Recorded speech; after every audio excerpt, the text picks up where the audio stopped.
विद्यार्थियों, वैदिक काल की जानकारी के स्रोत हम पढ़ रहे थे और उसमें हमने ऋग्वेद के बारे में हम पढ़ लिए थे पिछले क्लास में। ऋग्वेद के जो 10 मंडल हैं उनके बारे में डिटेल से हमने चर्चा की। 10वां मंडल को काफ़ी गहराई से हमने पढ़ा, बाकी मंडलों को भी हमने अच्छे से पढ़ा। सवाल बाहर नहीं जाएगा, इतना मैं कह रहा हूँ। बाकी तो ऋग्वेद के ऊपर सैकड़ों पीएचडियाँ की गई हैं। ऋग्वेद तो बहुत बड़ा है। ऋग्वेद में एक शब्द आता है वर्ण व्यवस्था, उसके ऊपर पीएचडियाँ की गई हैं। 5-5 साल निकाले हैं रिसर्च स्कॉलरों ने। तो फिर पूरे ऋग्वेद को पढ़ पाना तो हमारी क्या ही बस की बात है, लेकिन इतना हमने पढ़ लिया है कि हमारी एग्जाम में सवाल गलत नहीं होगा विद्यार्थियों। ठीक है, तो आइए आगे का अब जो भाग बचा है ऋग्वेद का वो आज हम पूरा पढ़ते हैं। पूरे का मतलब पर्याप्त पढ़ते हैं, हमारे एग्जाम की दृष्टि से पर्याप्त होना चाहिए। ठीक है, तो देखो ऋग्वेद पे कुछ ऐसे विद्वान हुए हैं जिन्होंने भाष्य लिखे हैं, है ना, भाष्य लिखे हैं। तो कौन कौन से विद्वान हैं वो हम आज यहाँ पे लिखेंगे कि ऋग्वेद पर भाष्य लिखने वाले विद्वान कौन कौन से हैं, है ना, ये बात हम आज यहाँ पे करने वाले हैं। अब देखो वैदिक काल की जानकारी स्रोत हम पढ़ रहे थे ना, हम पढ़ रहे थे स्रोत में ऋग्वेद को पढ़ रहे थे। ठीक है, मंत्र साहित्य के अंदर पहला वेद पढ़ रहे थे ऋग्वेद, है ना।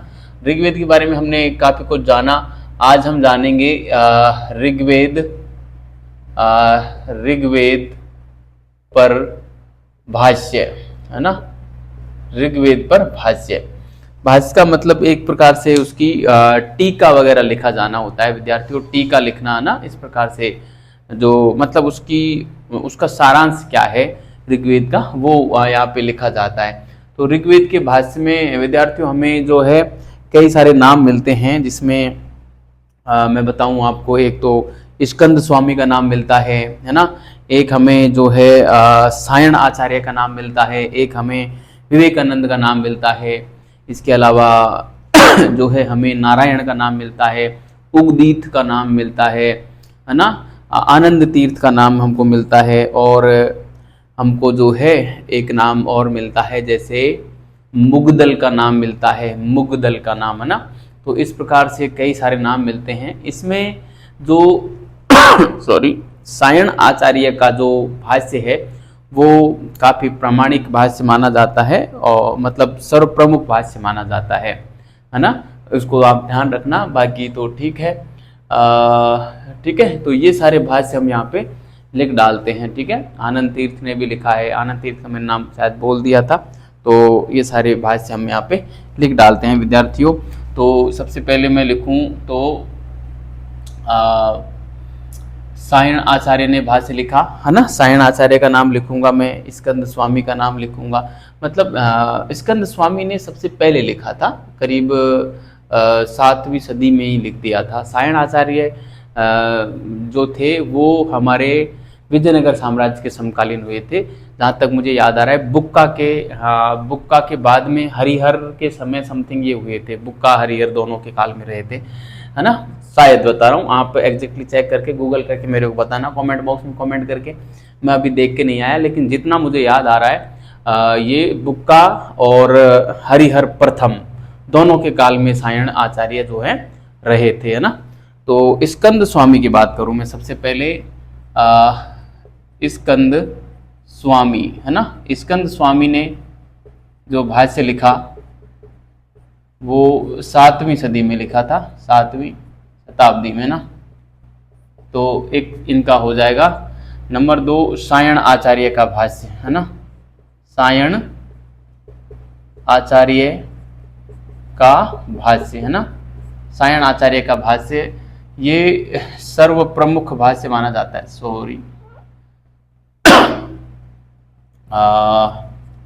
सर्व प्रमुख भाष्य माना जाता है ना, सर्व प्रमुख भाष्य। ठीक है, ये सर्व प्रमुख भाष्य माना जाता है। इसके अलावा विद्यार्थियों हमारे एक विवेकानंद जी ने भी लिखा है इन पर, है ना। विवेकानंद जी ने भी भाष्य लिखा है, विवेकानंद जी का भाष्य, है ना। विवेकानंद जी का भाष्य हो जाएगा। इसके अलावा हमारे हो जाएगा जो है उगदीत का भाष्य, उगदीत भाष्य, है ना। उद्गीत का भाष्य। इसके अलावा हम लिखें नारायण का भाष्य, नारायण है ना, नारायण का है, मुग्दल का है, सॉरी मुग्दल का भाष्य है, आनंद तीर्थ का है ना, आनंद तीर्थ के भाष्य है ना। तो ये विद्यार्थियों आपको अच्छे से ध्यान रखने हैं। कई बार जो है यहाँ से सीधे सवाल पूछ लिए जाते हैं कि निम्नलिखित में से वे कौन से विद्वान हैं जिन्होंने और ऋग्वेद पर भाष्य नहीं लिखा या लिखा था ना, इस प्रकार से सवाल पूछ लिया जाता है, तो आप इनको जरूर ध्यान रखें। इसके अलावा भी एक नाम और याद आ रहा है मुझे, वेंकट माधव का नाम याद आ रहा है। तो मैं यहाँ पे छठे पॉइंट रूम, वैसे तो पांचवा, छठा, सातवां, ये आठवां होना चाहिए, मैं चलो इसमें ऐसे लिख देता हूँ 7, ये 8 नाम हो गए। ऐसे पॉइंट बना के लिखते हैं ना तो याद अच्छे से रह जाते हैं। भाई 9 व्यक्तियों के नाम हमें याद रखने हैं इस प्रकार से ना। 9 में वेंकट माधव का नाम मैं लिख देता हूँ, वेंकट माधव है ना, वेंकट माधव, ठीक है, वेंकट माधव। ये भी जहाँ तक मेरे को याद आ रहा है, वेंकट माधव भी जो है हमारे विजयनगर साम्राज्य से संबंधित रहे हैं। आप जब मैं विजयनगर पढ़ाऊंगा तो इनको सबको ले लूंगा, लेकिन अभी क्या मैं रिसेंटली ऋग्वेदी पढ़ के आया हूँ, तो इनके ऊपर ज़्यादा मैं रिसर्च नहीं किया, अभी देखा नहीं, क्योंकि बिना होमवर्क किए मुझे भी सारी चीज़ें याद नहीं रह पाती हैं। पढ़ा तो खूब 8-8, 10-10 बार है मैंने इनको, 8-10 बार तो नॉर्मल बता रहा हूँ, उसको ज़्यादा ही पढ़ा है, क्योंकि 2017 में JRF निकाली मैंने, उसके बाद नेट निकाली 2-3 बार, नेट और 3 बार नेट हो रखी है, सेट हो रखी है, PhD एंट्रेंस 2-2, उसके बाद पिछले 4 साल PhD रिसर्च कार्य में और पुस्तक लेखन में निकल गए मेरे, है ना। तो इतिहास ही पढ़ा है पिछले 7-8 साल से, तो पढ़ा तो खूब है, लेकिन क्या निकल जाते हैं चीज़ें, ठीक है। तो ये हो गए विद्यार्थियों हमारे ऋग्वेद पर भाष्य। अब ऋग्वेद में जो है इसकी जो विषय वस्तु मिलती है, ऋग्वेद के जो मंत्रों की जो विषय वस्तु मिलती है, वो मिलती है विद्यार्थियों देवताओं की उपासना के लिए प्रार्थना लिखी गई है ना, ठीक है सॉरी, देवताओं की प्रार्थना के लिए और छंद लिखे गए हैं, मंत्र लिखे गए हैं ना, प्रार्थना कहें या स्तुति कहें, ठीक है। तो मैं यहाँ पे एक बात लिखना चाहूँगा कि ऋग्वेद के मंत्रों की विषय वस्तु है ना, ऋग्वेद के मंत्रों की विषय वस्तु, ऋग्वेद के मंत्रों की विषय वस्तु क्या है, तो इसमें जो है ऋग्वेद में जो ऋग्वेद में जो मंत्र लिखे गए हैं वो देवताओं की स्तुति या आराधना में या उनकी प्रार्थना में और जो है मंत्र लिखे गए हैं, है ना। तो मैं लिख सकता हूँ देवताओं की आराधना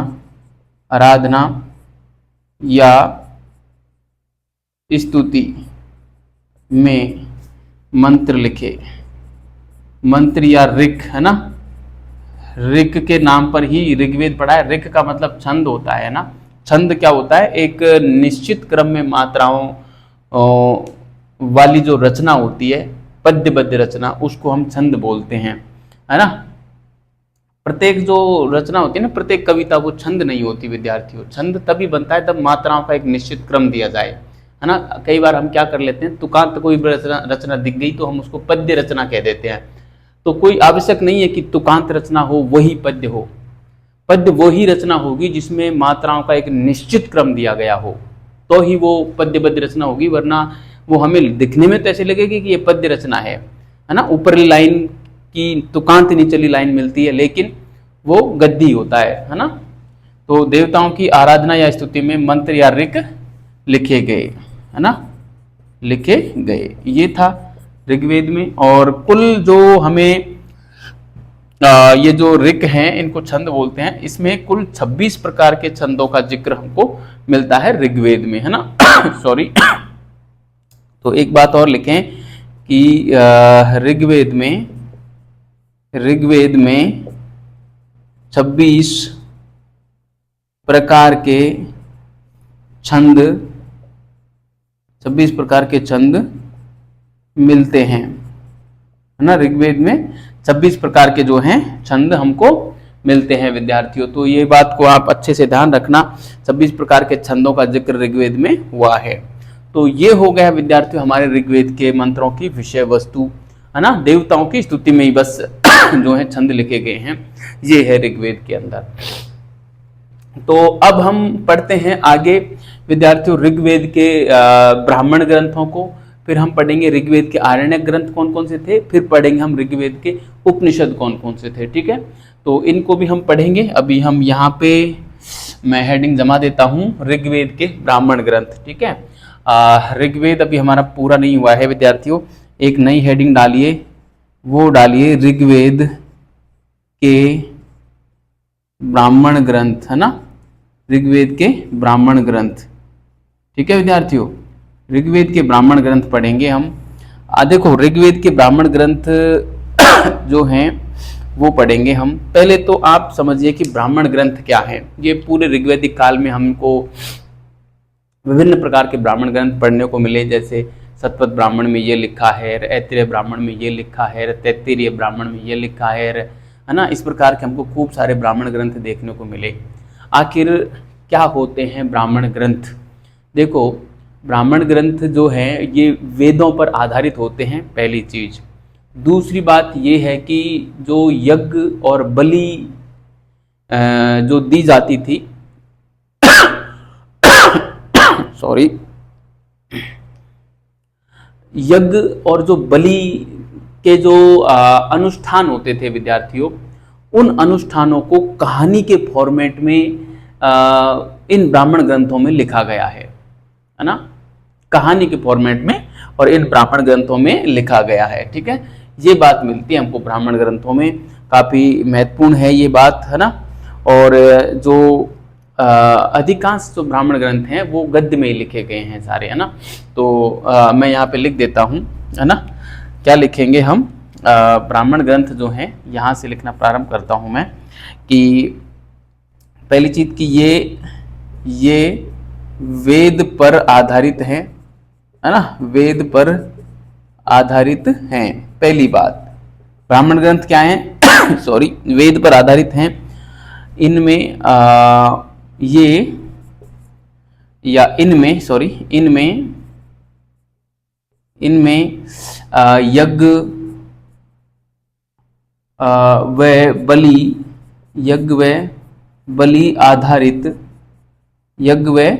आधारित अनुष्ठानों का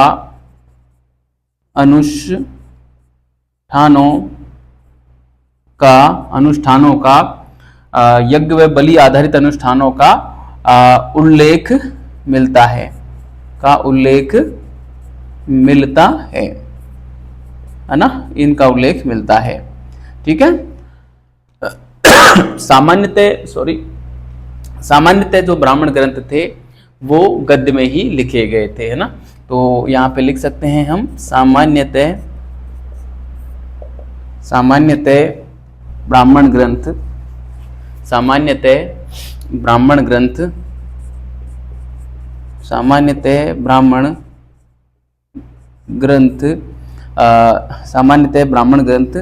गद्य में लिखे गए,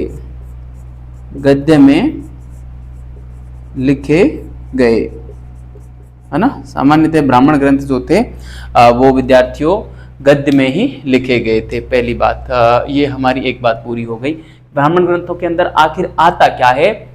जो बलि और यज्ञ से संबंधित जो अनुष्ठान है ना, वो अनुष्ठानों का ही विवरण कहानी फॉर्मेट में लिखा गया है। हमने लिखा होगा ना इसमें यज्ञ व बलि आधारित अनुष्ठानों का उल्लेख कहानी रूप में मिलता है। ये थोड़ा सा मैंने यहाँ पे लिखने में थोड़ी त्रुटि कर दी, कहानी रूप में मिलता है ना। उल्लेख के बाद में आप लिख लेना यहाँ पे कहानी रूप में, है ना। यहाँ पे आप लिख देना विद्यार्थियों, क्या लिखोगे?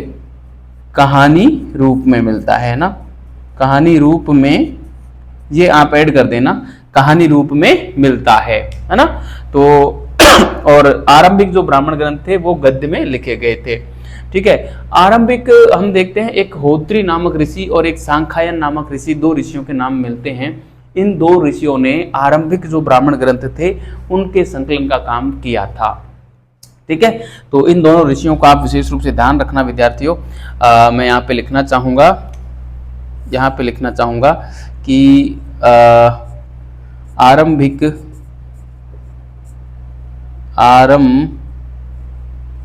आरंभिक ये समझ जाना, आरंभिक ब्राह्मण ग्रंथों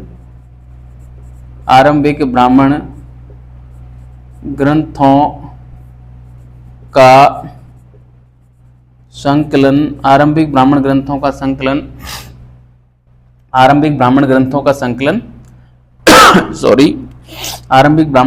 संकलन होत्री व संखायन या सांखायन दोनों नाम मिलते हैं ना, नामक ऋषियों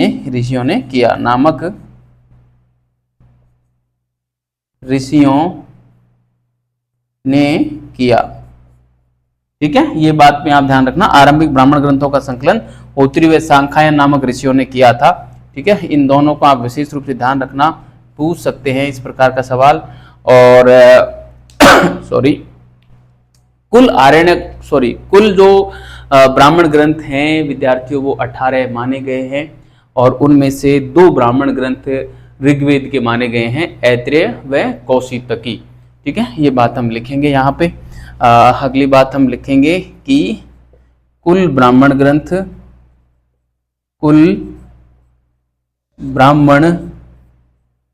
ग्रंथ 18, ये संख्या ध्यान रखना, 18 माने गए हैं। ठीक है, कुल ब्राह्मण ग्रंथ कितने माने गए हैं? 18 माने गए हैं ऋग्वेद के ब्राह्मण ग्रंथ, है ना। अब मैं थोड़ा रेड पेन से लिख देता हूं, ऋग्वेद के ब्राह्मण ग्रंथ। यहां पे मैं लिखता हूं अब ऋग्वेद के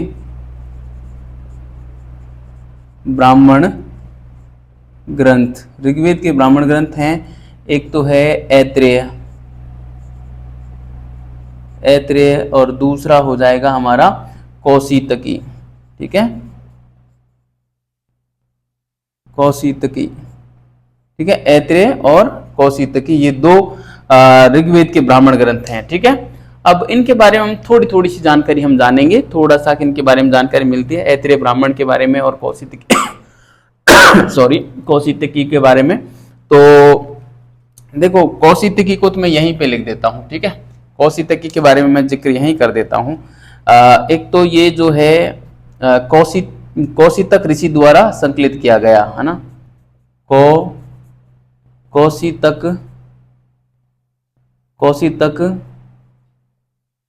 ऋषि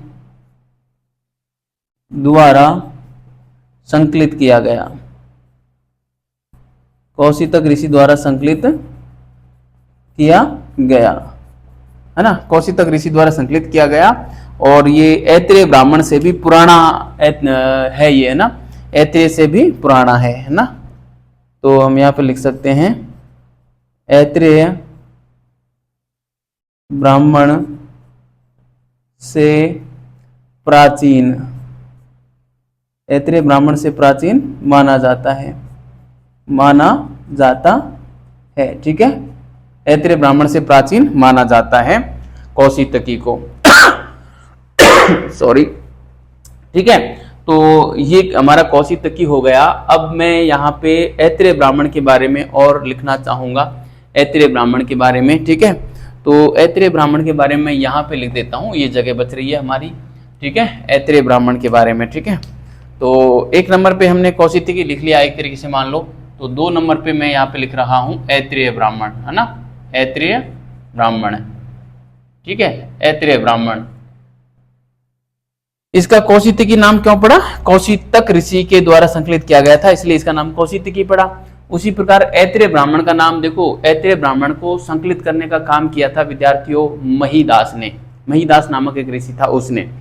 लेकिन महीदास की माता का जो नाम था वो इत्रा था, वो दासी पुत्र इत्रा थी, वो ना दासी की पुत्री थी, इत्रा थी, है ना।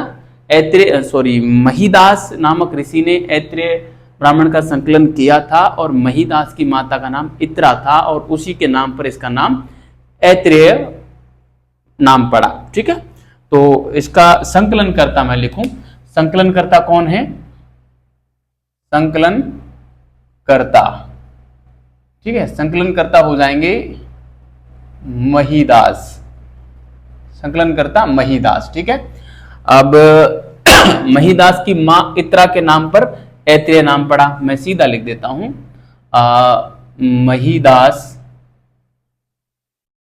की मां इत्रा के नाम पर ऐत्रेय नाम पड़ा। ठीक है, ऐत्रेय नाम क्यों पड़ा? इत्रा के नाम पर, है ना, दासी पुत्री थी इत्रा, है ना, उसके नाम पर इसका नाम ऐत्रेय ब्राह्मण पड़ा। इसमें उल्लेख क्या मिलता है विद्यार्थियों? इसमें जो उल्लेख मिलता है, एक तो मिलता है राज्याभिषेक का उल्लेख मिलता है ना, राज्याभिषेक है ना की जानकारी, राज्याभिषेक की जानकारी मिलती है, एक बात। दूसरी बात विद्यार्थियों, इसमें जो जानकारी मिलती है वो मिलती है सुनैसेप आख्यान, जो कि ऋग्वेद के प्रथम मंडल पर आधारित है ना। एक मिलता है यहाँ पे सुनैसेप आख्यान, है ना, सुनैसेप आख्यान, जो ऋग्वेद के प्रथम मंडल पर, ऋग्वेद के प्रथम मंडल पर आधारित है, ऋग्वेद के प्रथम मंडल पर आधारित है ना। एक बात ये हो गई।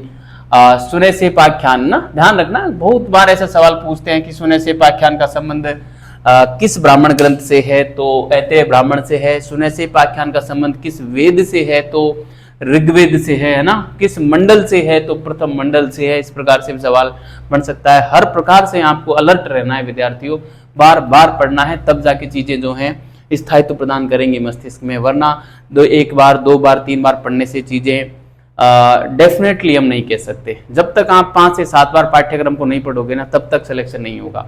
और जिस दिन आपने 7 बार पाठ्यक्रम से ऊपर पाठ्यक्रम को पढ़ दिया, आप तान खूंटी मस्त रहिए, क्योंकि आपका सिलेक्शन श्योर होगा, कोई दो राय नहीं है। प्रत्येक बिंदु को आप 5 से 7 बार कम से कम पढ़ दीजिए, आपका काम अच्छे से हो जाएगा। और जितना मैं नोट्स बनवा रहा हूं ना, उन नोट्सों को यदि 5 बार आपने ढंग से निकाल दिया, तो आप मान के चलिए आपका काम अच्छे से हो जाएगा। 5 बार के साथ में आप 1-2 बार कम से कम पिछले साल के पेपरों को पढ़ देना, और मेरी जो टेस्ट सीरीज है उसको तो घोट के पी जाना, बस आपका काम बढ़िया हो जाएगा।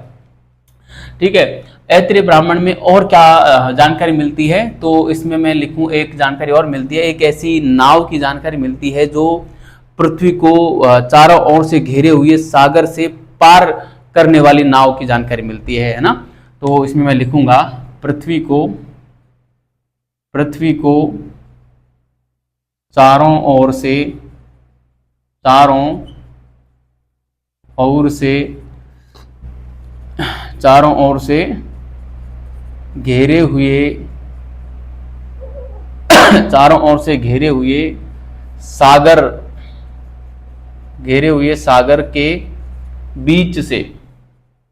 घेरे हुए सागर के बीच से बाहर करने वाली नाव का उल्लेख है ना। तो एक कहने का मतलब, पृथ्वी को सागर के बीच में दर्शाया गया है, चारों ओर पानी ही पानी है, और पृथ्वी को उस पानी से बाहर निकालने वाली नाव का जिक्र ऐत्रेय ब्राह्मण में किया गया है। ठीक है विद्यार्थियों, तो ये 3 फैक्ट आप विशेष रूप से ध्यान रखना। महिदास का नाम ध्यान रखना, ऐत्रेय नाम इत्रा के नाम पर पड़ा, महिदास संकलन करता थे जो कि इसके पुत्र थे इत्रा के, है ना। और राज्याभिषेक की जानकारी मिलती है, ये इंपॉर्टेंट है, कई बार सवाल पूछा गया है राज्याभिषेक वाला, ध्यान रखना। सुनैसेप आख्यान नेट जैसे एग्जाम में काफी बार पूछा गया है, और नाव वाली बात भी जो है नेट में तो कई बार पूछा गया है, असिस्टेंट प्रोफेसर में पूछी जा सकती है, और कल को आपके स्कूल व्याख्याता में भी जो है विद्यार्थियों 10 से 15 सवाल ऐसे पूछते हैं बहुत जटिल, जो किसी को हवा ही नहीं लगती कहाँ से पूछे हैं, और वो सवाल यहीं से पूछे जाते हैं, है ना। तो आप पिछले पेपरों का गहन अध्ययन करोगे ना, तो आपको पता चल जाएगा कि एक सवाल कहाँ से पूछा जाता है।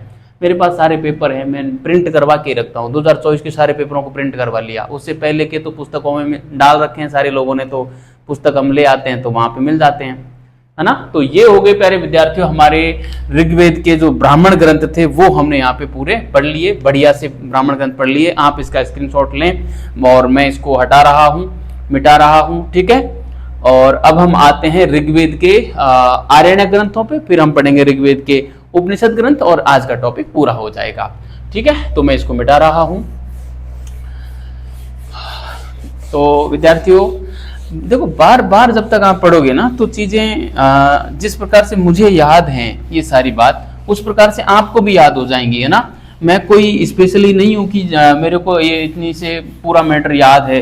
रोज पढ़ता हूं और रोज पढ़ के और आपको पढ़ा देता हूं, बस इतना ही है, इससे ज्यादा नहीं है ना। और मुझे भी ऐसे ये पूरा मैटर याद नहीं रहता, देर तक याद नहीं रहता कि बहुत दिनों तक याद रहेगा, ठीक है। लेकिन सॉरी, मैंने क्या नोट्स बना रखे हैं, तो नोट्सों को मैं बहुत जल्दी पढ़ देता हूँ, पूरे नोट्सों को, ठीक है। तो क्या है ना कि बार बार जब हम उनको पढ़ते हैं तो फिर पूरी चीजें स्थायित्व प्रदान कर जाती हैं। मैं किसी दिन टॉपिक को नहीं भी देखना होता है ना तो भी पढ़ा देता हूँ आके, उसमें हल्का फुल्का कन्फ्यूजन रहता है, लेकिन वो जब एक शुरुआत करते हैं टॉपिक की तो फिर वो पीछे वाले फैक्ट सारे याद आ जाते हैं। बात होती है शुरुआत करने की कि हम शुरुआत कहाँ से करें, बस वो शुरुआत वाला मुझे देखना होता है, फिर कोई दिक्कत नहीं रहती, है ना। अब हम आते हैं ऋग्वेद के ब्राह्मण ग्रंथ पढ़ लिए, आरण्यक पढ़ लेते हैं ना। ऋग्वेद के आरण्यक ग्रंथ, है ना, ऋग्वेद के आरण्यक ग्रंथ, ठीक है। तो विद्यार्थियों ऋग्वेद के आरण्यक ग्रंथों की बात करें हम तो एक तो आरण्यक ग्रंथ थे क्या, देखिए आरण्यक ग्रंथों की जो रचना हुई थी विद्यार्थियों, वो गुरु और शिष्य के द्वारा एकांत वनों में बैठकर की गई थी, और ब्राह्मण ग्रंथों के परिशिष्ट के रूप में, इंडेक्स के रूप में आरण्यक ग्रंथों को लिखा गया था, है ना। ये बात है, ये हम यहाँ पे लिखेंगे। और आरण्यक ग्रंथों की जो विषय वस्तु मिलती है उसमें क्या है कि जैसे जो हमारे वेद थे वो कर्म मार्गी थे, और उपनिषद जो अभी हम पढ़ेंगे वो थे ज्ञान मार्गी। तो वेद और उपनिषद दोनों के बीच ये सेतु का काम करते थे, आरण्यक ग्रंथ, है ना, सेतु का काम करते थे।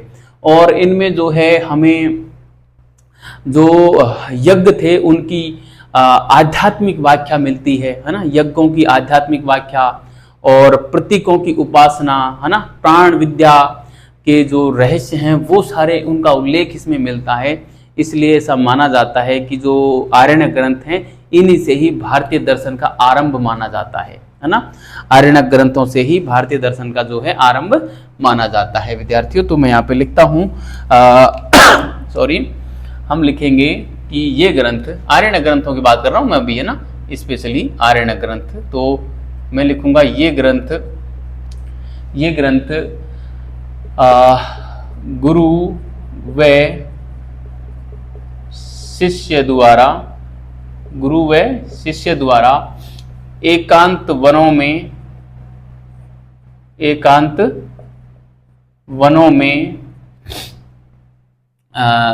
बैठकर की गई थी। ये ग्रंथ गुरु व शिष्य द्वारा एकांत वनों में बैठकर संकलित किए गए थे या लिखे गए थे ना। संकलित ही कर देता हूं मैं, संकलित किए गए थे जो कि ब्राह्मण ग्रंथों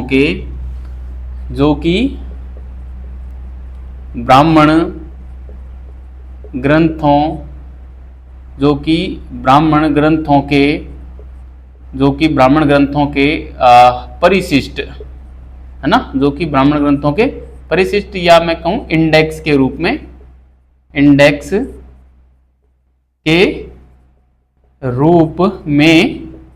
थे, है ना, इंडेक्स के रूप में थे, ठीक है। ये बात हो जाती है हमारी यहाँ पे सॉरी। अब इनकी जो विद्यार्थियों जो कथा वस्तु है, मुख्य विषय वस्तु जो थीम है वो क्या है आरण्यकों की, कि ये जो हैं वेदों के ज्ञान मार्ग और वेदों के कर्म मार्ग और उपनिषदों के ज्ञान मार्ग के मध्य सेतु के रूप में आरण्यक लिखे गए थे। ठीक है, तो ये बात हम लिखेंगे।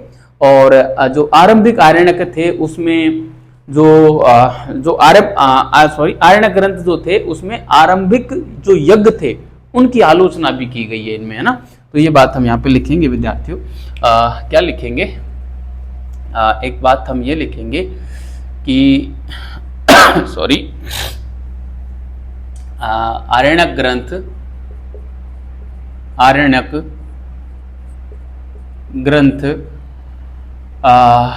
वेदों के कर्म मार्ग व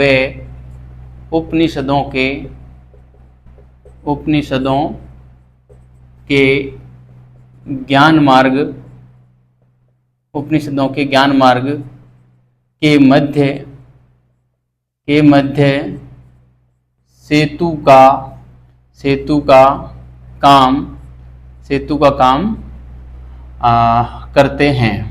का काम करते हैं। ठीक है, आरण्यक ग्रंथ क्या करते हैं, वेदों के कर्म मार्ग और उपनिषदों के ज्ञान मार्ग के मध्य सेतु का काम करते हैं। और जो इनमें जो आरंभिक जो यज्ञ थे उनकी आलोचना भी की गई है ना। इनमें का मतलब आरण्यक ग्रंथों में, है ना, आरण्यक ग्रंथों में या इनमें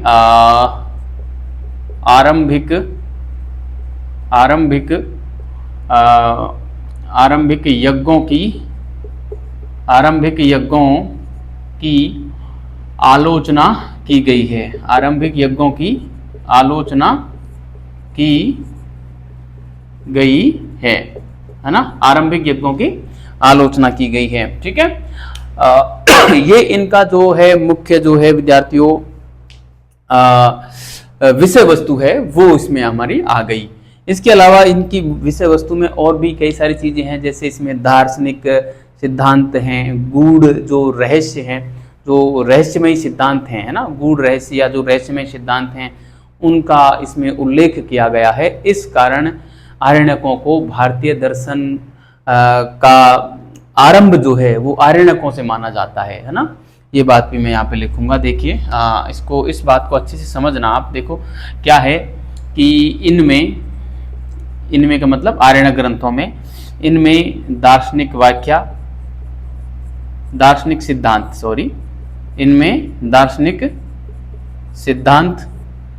व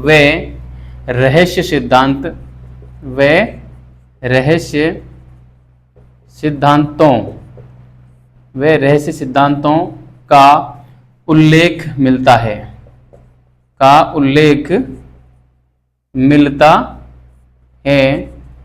इस कारण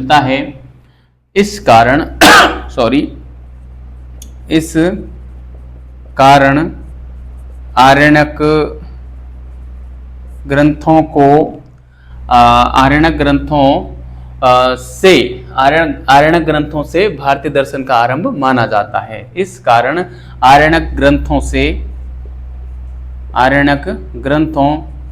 से भारतीय दर्शन का आरंभ माना जाता है।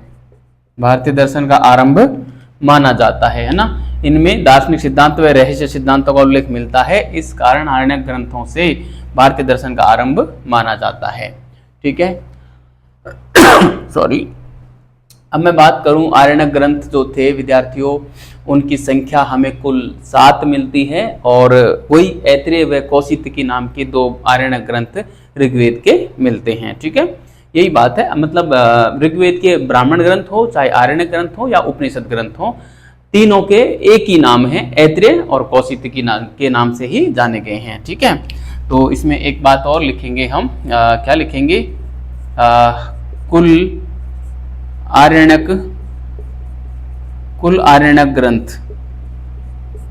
ग्रंथ 7 माने गए हैं, माने गए हैं, ठीक है।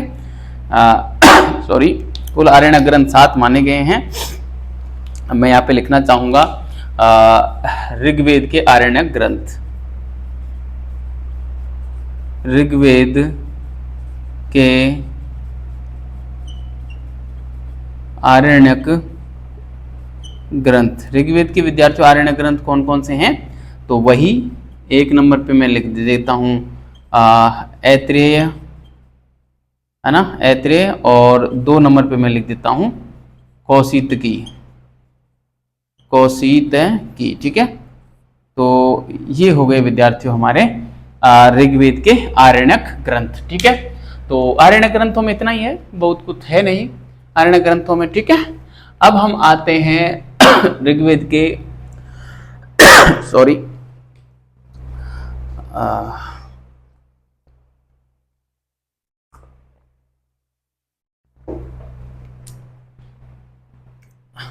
ऋग्वेद के अब विद्यार्थियों उपनिषद हम पढ़ लेते हैं, ठीक है। ब्राह्मण ग्रंथ देख लिए, आरण्यक देख लिए, अब हम देखते हैं ऋग्वेद के उपनिषद ग्रंथ, ठीक है।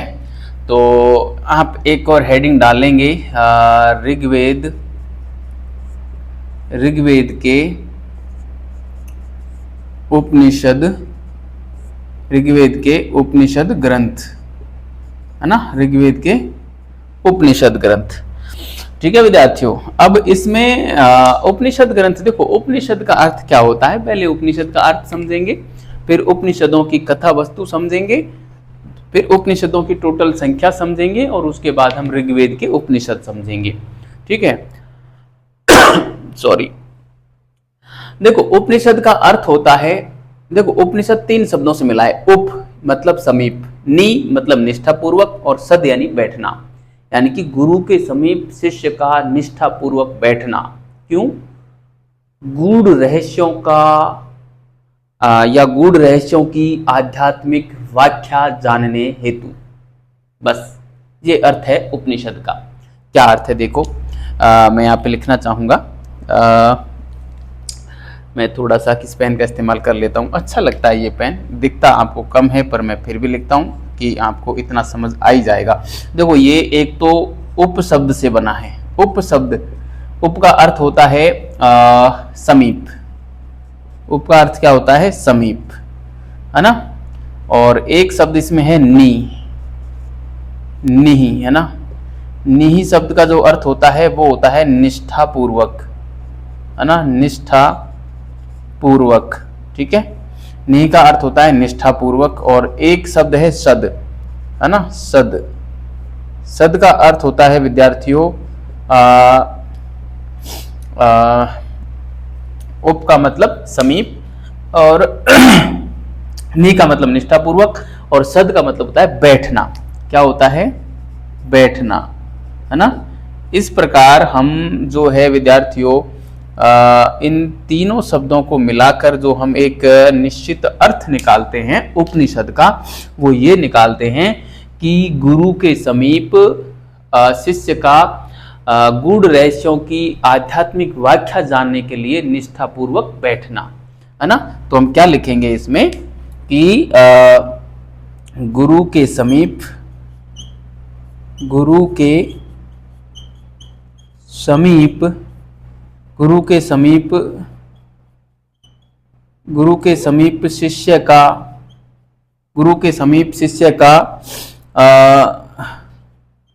गूढ़ रहस्यों की, गूढ़ रहस्यों, अब गूढ़ रहस्य में क्या आते हैं? आत्मा क्या है, परमात्मा क्या है ना, आत्मा, परमात्मा, आवागमन, मोक्ष, मुक्ति, पुनर्जन्म, इनके बारे में जानना, है ना। गूढ़ रहस्यों में मैं यहाँ पे आत्मा, परमात्मा, आत्मा, परमात्मा, मोक्ष, आवागमन, आवागमन, है ना, बस इतना ही लिख दूँ, इतना ही लिखूंगा मैं, आवागमन, ठीक है। गूढ़ रहस्यों, इनके बारे में जानने जो प्रश्न होते हैं ना, जैसे आत्मा क्या है, मोक्ष क्या है, मुक्ति क्या है, आवागमन क्या है, ये गूढ़ प्रश्न हैं और इन गूढ़ रहस्य हैं ये। इन गूढ़ रहस्यों की दार्शनिक व्याख्या जानने के लिए ही शिष्य गुरु के समीप निष्ठापूर्वक बैठता है। तो गुरु के समीप शिष्य का गूढ़ रहस्यों को जानने के लिए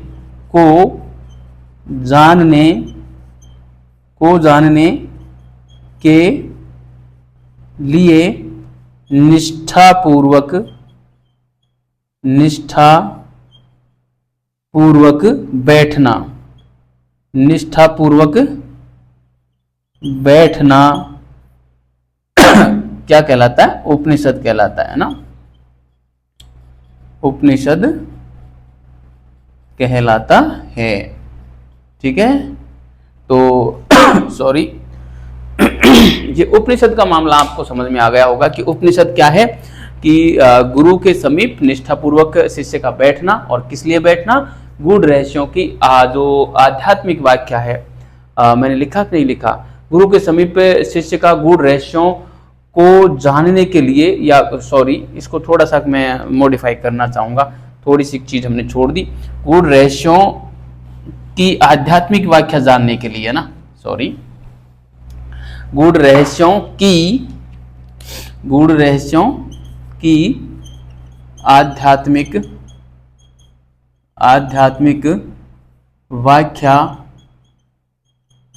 व्याख्या जानने हेतु गुरु के समीप शिष्य का गूढ़ रहस्यों की आध्यात्मिक व्याख्या जानने हेतु बैठना, है ना, उपनिषद कहलाता है। उपनिषद कहलाता है।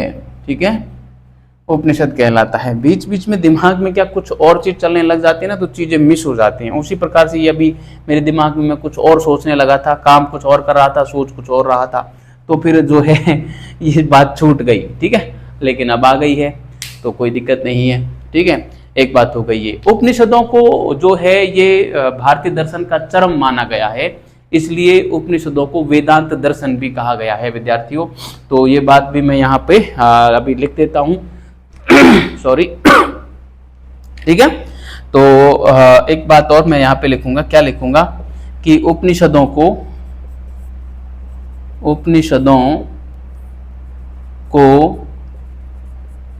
भारतीय दर्शन का चरम उत्कर्ष माना गया है, चरम उत्कर्ष माना गया है।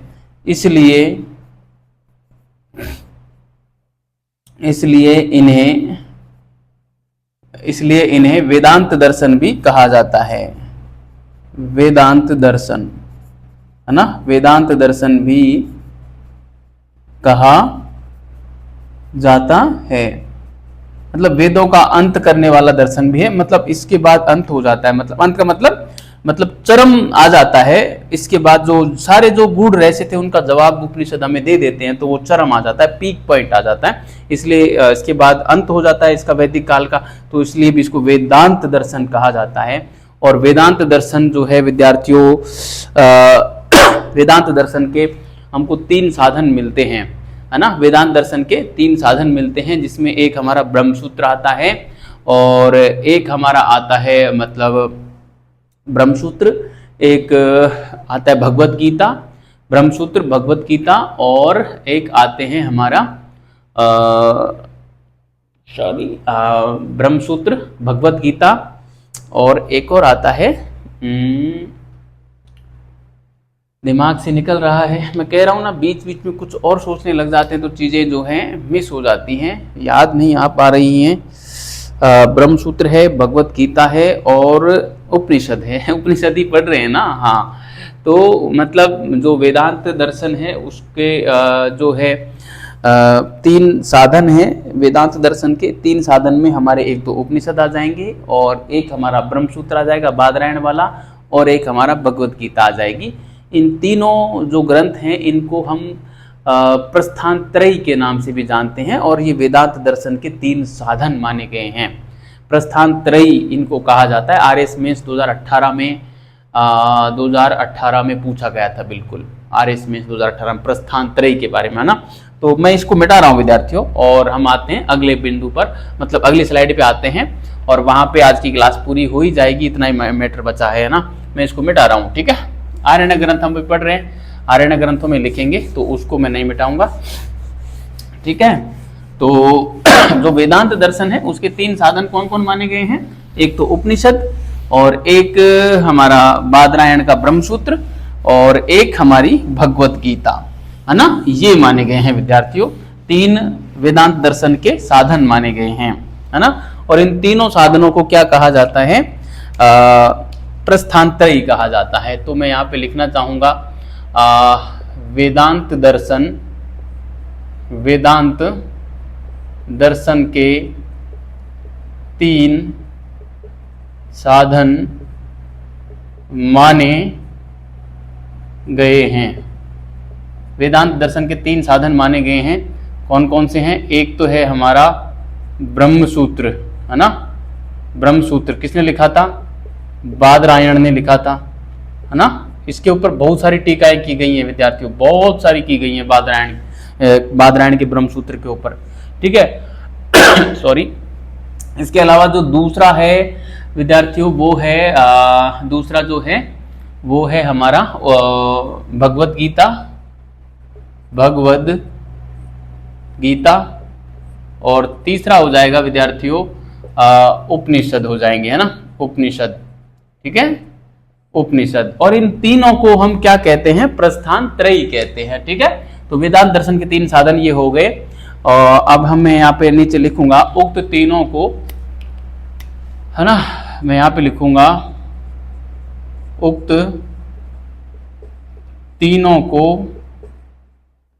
प्रस्थान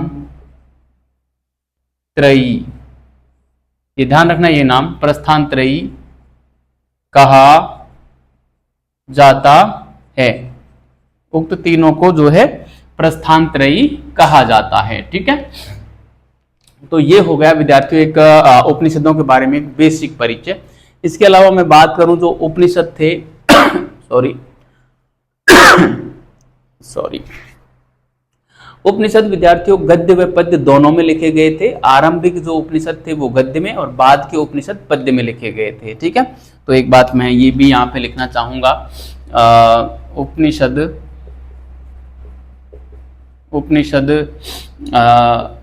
गद्य व पद्य दोनों शैली में लिखे गए, दोनों शैली में लिखे गए, दोनों शैली में लिखे गए, ठीक है। आरंभिक उपनिषद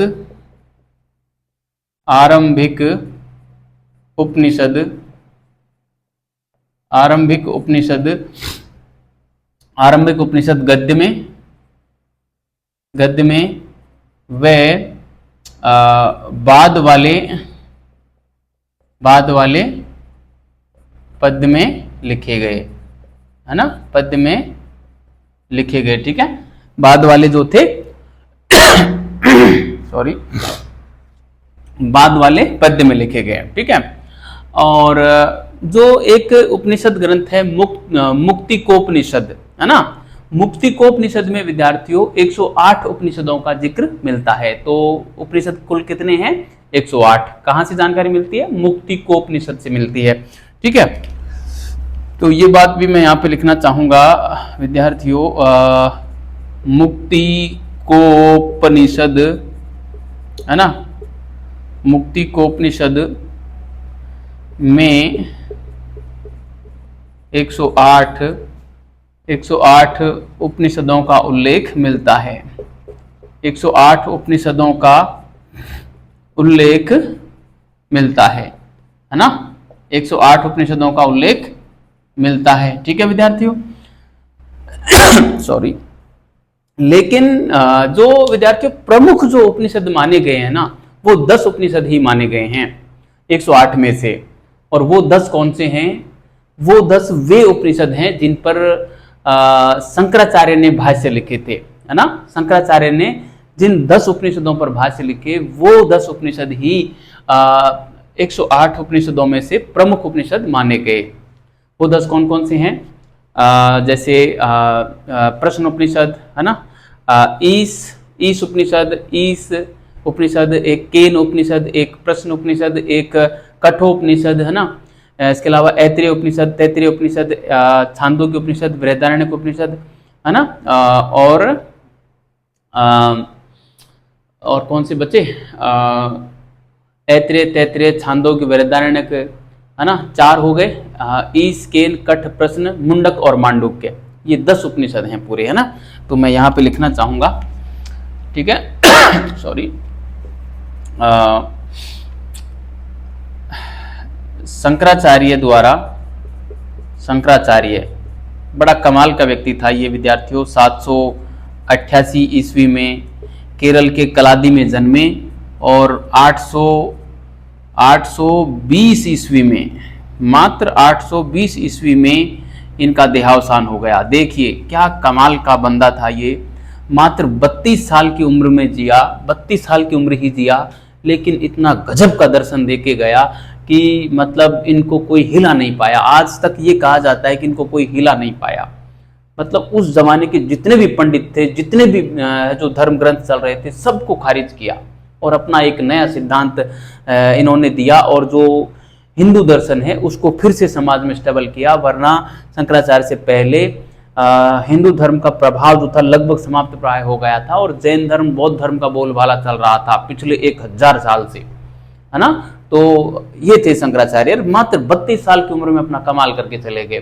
खैर इनमें मुझे खुद को काफ़ी सारी कमियां लगी, तो मैंने इनके ऊपर ही रिसर्च किया है। मेरा 5 साल, मतलब 5वीं साल चल रही है शोध करते करते। इन्होंने अद्वैतवाद का सिद्धांत दिया था, उस सिद्धांत के ऊपर मैंने जो है मेरा शोध कार्य किया है सॉरी करीब 900 पेज लिख डाले अद्वैतवाद एक शब्द के ऊपर, और उसको टाइप करने के बाद करीब 300-350 पेज की पुस्तक बनेगी। अगले साल तक पब्लिश करवाऊंगा, आप पढ़ना उसको, मजा आएगा आपको, बहुत मजा आएगा। ठीक है, शंकराचार्य द्वारा 10 उपनिषदों पर भाष्य लिखे गए, 10 उपनिषदों पर भाष्य लिखे गए, 10 उपनिषदों पर भाष्य लिखे गए।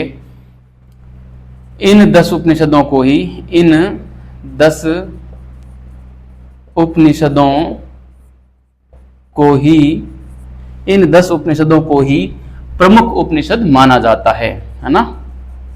प्रमुख उपनिषद माना जाता है, माना जाता है ना। तो कौन कौन से हैं मैं यहाँ पे नाम लिखना चाहूंगा, है ना।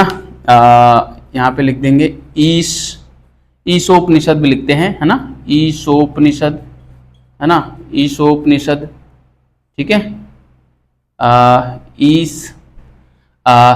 केन उपनिषद, केन उपनिषद, उपनिषद, है ना, केन, ईश, केन, कठोपनिषद, कठोपनिषद, है ना, ईश, केन, कठ। एक है प्रश्नोपनिषद, प्रश्नोपनिषद, ठीक है। ईश, केन, कठ, प्रश्न, ईश, केन, कठ, प्रश्न, मुंडक, मांडुक्य, मुंडक उपनिषद, है ना, मैं शॉर्ट में लिख रहा हूँ, मुंडक उपनिषद, मांडुक्य उपनिषद, मुंडक्य उपनिषद, मांडुक्य उपनिषद। कितने हो गए, 1 2 3 4 5 6। ऐत्रेय उपनिषद, है ना, ऐत्रेय उपनिषद। फिर लिखा तैत्तिरीय उपनिषद, तैत्तिरीय उपनिषद, ठीक है। इसके अलावा बृहदारण्यक उपनिषद, बृहदारण्यक, बृहदारण्यक उपनिषद, और एक है छांदोग्य उपनिषद, है ना। तो विद्यार्थियों इन उपनिषदों पे जो है इन्होंने भाष्य लिखे थे, और इन 10 उपनिषदों को ही प्रमाणिक माना जाता है। विद्यार्थियों आप यहाँ पे किसी प्रकार का कंफ्यूजन मत रखना, कई किताबें आपको 11 उपनिषद भी बताएंगी, कई 12 उपनिषद भी बताएंगी कि शंकराचार्य ने 11 उपनिषदों पे भाष्य लिखे, या कहीं पे 12 उपनिषद भी मिल सकते हैं, कहीं पे 10 भी मिल सकते हैं। मैं इनकी मूल पुस्तक पढ़ी है मैंने, इन्होंने विवेक चूड़ामणि लिखी थी और भी बहुत सारी लिखी थी, लेकिन विवेक चूड़ामणि है, मैं रोज पढ़ता, मेरे पास रखी हुई है, पढ़ता हूँ, मैंने उसको खूब पढ़ा है। तो उसमें इन 10 उपनिषदों का ही जिक्र किया गया है ना। तो आप बिल्कुल निश्चिंत होके और इनको पढ़ें, इसमें किसी प्रकार की जो है त्रुटि यहाँ पे नहीं मिलती है। तो ये हो गया विद्यार्थियों हमारे प्रमुख उपनिषदों की बात हमने कर ली। अब मैं बात कर लूं ऋग्वेद के जो 2 उपनिषद हैं वो ऐत्रेय उपनिषद और कौशितकी उपनिषद है ना। कौशितकी पे शंकराचार्य जी ने भाष्य नहीं लिखा था, ध्यान रखना, ऐत्रेय पे लिखा था, ये मैंने ऐत्रेय लिख रखा, ठीक है। तो यहाँ पे मैं लिखना चाहूंगा ऋग्वेद के उपनिषद, है ना, ऋग्वेद के उपनिषद, ठीक है विद्यार्थियों, ऋग्वेद के उपनिषद। अब आप देखिए विद्यार्थियों, विचार कीजिए, आज से कितने साल पहले हुए हैं, लगभग हमको लग रहा है 2000 साल, करीब 1200 साल पहले हुए हैं। 1200 साल पहले कोई व्यक्ति हुआ और मात्र 32 साल जिया और उसने क्या कमाल किया, कितनी सारी पुस्तकें लिखी, विवेक चूड़ामणि, सांख्य कारिका, और मतलब सांख्य कारिका इन्हीं की है या किसी और की है, एग्जैक्टली मेरे को याद नहीं आ रहा, मतलब बहुत सारे ग्रंथ लिखे हैं और इन्होंने इनके ऊपर भाष्य लिखा। सोचिए, इनको हम पढ़ नहीं पा रहे हैं, जिनको हमने आज तक नहीं पढ़ा, उनके ऊपर ये भाष्य लिख गए। ब्रह्मसूत्र पर इन्होंने भाष्य लिखा और मतलब कई सारे जो दर्शन थे उनके ऊपर भाष्य लिखा। कमाल किया इन्होंने इतनी सी उम्र में। सोचिए उस जमाने में कैसे इन्होंने इतना किया होगा, किस प्रकार से भाषा पर इतनी पकड़ बनाई होगी। आज हमें जो है हमारी खुद की भाषा पे पकड़ नहीं है। आज हम 32 साल के हो चले हैं लेकिन हमने कुछ नहीं किया। क्या किया है हमने आके, है ना, कुछ नहीं है। तो कितना कमाल का बंदा रहा होगा ये, आप अंदाजा लगा सकते हैं। तो इसमें 2 ही उपनिषद आएंगे, एक तो ऐत्रेय और एक आ जाएगा कौशितकी, ठीक है, कौशितकी उपनिषद, ठीक है। इसके अलावा विद्यार्थियों कुछ मैं फैक्ट लिखना चाहूंगा। देखो, प्राचीनतम उपनिषद कौन कौन से माने जाते हैं, प्राचीनतम उपनिषद।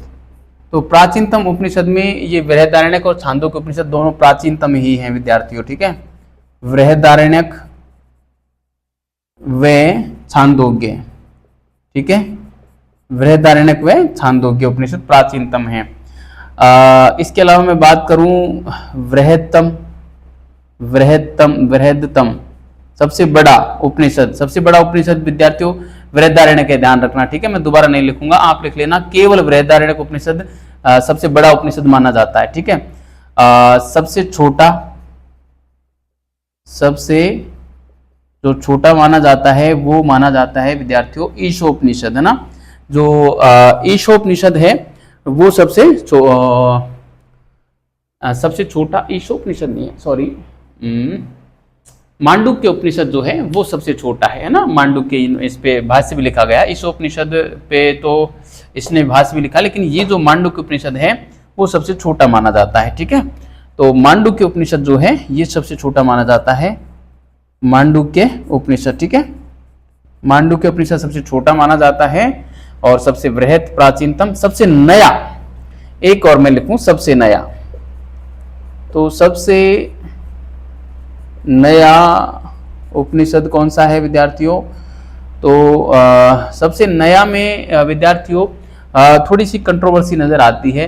कुछ किताबें तो मैत्रायणी उपनिषद को बताती हैं और कई जगह अल्लोपनिषद को बताया गया है ना। अब देखो, मैत्रायणी का जिक्र तो ये जो 108 उपनिषदों का जिक्र करता है, ये मुक्तिकोपनिषद, इसमें मिलता है 108 जिक्रों में से, 108 उपनिषदों में से मैत्रायणी उपनिषद का जिक्र, है ना। मैं यहाँ पे लिख तो देता हूँ, सबसे नया उपनिषद है मैत्रायणी, ठीक है, मैत्रायणी। आपको एग्जाम में आए तो यही करना है, मैत्रायणी। जबकि एक अल्लोपनिषद नाम का एक उपनिषद और मिलता है, क्या, अल्लोपनिषद, ठीक है। अल्लोपनिषद सबसे नया कुछ लोग मानते हैं, ये जो मुगल शासक अकबर थे उसके काल में रचा गया था, मुगल शासक अकबर के समय का, मुगल शासक अकबर के समय का है ये, ना, मुगल शासक अकबर के समय का है विद्यार्थियों, थोड़ा सा आप ध्यान रखना। अब देखो, अकबर के समय का है तो इसको हम उपनिषद कैसे कह सकते हैं, केवल उपनिषद शब्द लिखा है इसलिए, ऐसे तो हमारे करीब वर्तमान में हम गूगल पे सर्च मार के देखें तो करीब 200 उपनिषदों की सूची मिल जाती है। इसलिए आप जो सबसे नया उपनिषद है वो विद्यार्थियों मैत्रायणी को ही मानना, और यदि मैत्रायणी ऑप्शन में नहीं हो और अल्लोपनिषद ऑप्शन में मिल जाए तो आप अल्लोपनिषद को टिक करके आ सकते हो, ठीक है। लेकिन दोनों यदि एक साथ आ जाए तो मैत्रायणी पे जाना, क्योंकि मैत्रायणी ही 108 उपनिषद जो हैं ये वाले इसमें सम्मिलित है। मुक्तोपनिषद, मुक्तिकोपनिषद में इनका उल्लेख मिलता है। तो ये था प्यारे विद्यार्थियों, आप इसको उतार लें, ठीक है, और उतार लिया होगा। ये था प्यारे विद्यार्थियों हमारा ऋग्वेदिक काल, यहाँ पे ऋग्वेदिक काल क्या, ऋग्वेद पूरा होता है। देखो कितना डिटेल में पढ़ा है ऋग्वेद। पहले तो ऋग्वेद के भाग पढ़े, फिर ऋग्वेद के भाष्य पढ़े, फिर ऋग्वेद के ब्राह्मण ग्रंथ, फिर आरण्यक ग्रंथ, फिर उपनिषद ग्रंथ, उनके बारे में हमने डिटेल से चर्चा की है विद्यार्थियों। इसके अलावा आपको पढ़ने की कुछ भी आवश्यकता नहीं है। यकीन मानना, इतना डिटेल में मैंने पढ़ाया है कि यहाँ से सवाल बाहर नहीं जाएगा। इसको याद करने में पसीने टपक जाएंगे ढंग से, क्योंकि मैंने कितना बार लिखा है, कितना रटा है, कितना याद किया है, उसके बावजूद मैं यहाँ पे आके और कंफ्यूज में हो जाता हूँ कि ये था वो था, है ना। तो आप अंदाज़ा लगा सकते हैं कि कितना जो है जटिल मामला होगा। इसको याद करना बहुत कठिन होगा। करीब 5-7 बार रटोगे ना इसको ढंग से, हाथ से लिखोगे उसके बाद रटोगे तो जाके याद होगा। वरना एग्जाम में के आते आते जब प्राचीन भारत को पढ़ रहे होंगे और आधुनिक पे जाओगे तो प्राचीन भूल जाएगा, और प्राचीन को पढ़ोगे तो आधुनिक भूल जाओगे, और दोनों को याद करोगे तो विश्व इतिहास निकल जाएगा, या फिर जो है राजस्थान इतिहास निकल जाएगा, फर्स्ट पेपर निकल जाएगा। बड़ा मुश्किल होता है। पुस्तकों से तो किसी कंडीशन में ही है जो रिवीजन नहीं हो पाएगा। इसलिए मैं बार बार कहता हूँ कि हैंड रिटन नोट्स बनाओ। हैंड रिटन नोट्सों को तो हम क्या नहीं कि वर्ड बाय वर्ड याद कर सकते हैं, और फिर बाद में तो लास्ट में 15 दिन में पूरा रिवीजन मार सकते हैं संपूर्ण पाठ्यक्रम का, है ना। 15 दिन में क्या हेडिंग भी देखनी हो तो 3 दिन में रिवीजन पूरे है जो पाठ्यक्रम का हो जाता है। क्योंकि जब आपने 5 बार पाठ्यक्रम पढ़ दिया ना तो फिर आप 3 दिन में भी उसको हल्का फुल्का निकाल सकते हो, और वो चीज़ें जो हैं हमारे जो है मेमोरी में सेट हो जाती है ना, एग्जाम के दिन हमारे काम आ जाती हैं, ठीक है। तो बहुत बहुत धन्यवाद विद्यार्थियों, अच्छे रहिए, मस्त रहिए और पढ़ते रहिए।